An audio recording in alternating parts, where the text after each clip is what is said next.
Welcome back, everyone.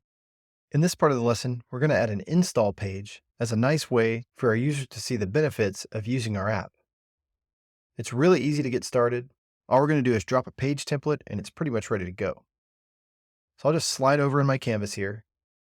We'll go to the Page menu, Insert Page, and search for PWA. And then we're going to drop the install page right here on the canvas.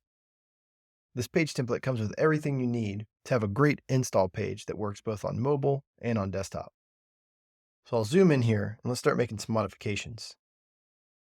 I'm going to change the app name to match ours, as well as the URL.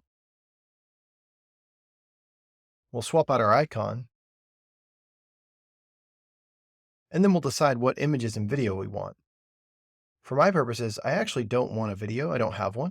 So I'm just going to delete that area. But I do have some additional screenshots. So I'll duplicate it a couple of times. So we go from 3 to 5 screenshots. Might want to change these names, and we'll upload different images to those screenshots as well. And then down below, we want to update the text to explain what our app is for.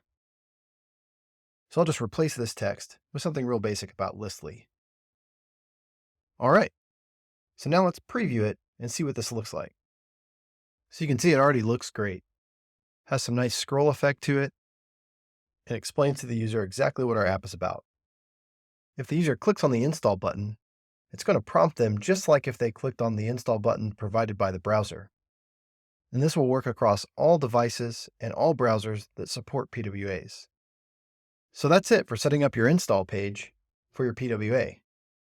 In the next lesson, we'll go through setting up a pop-up and a banner for prompting the user from our normal website pages. Thanks again for watching.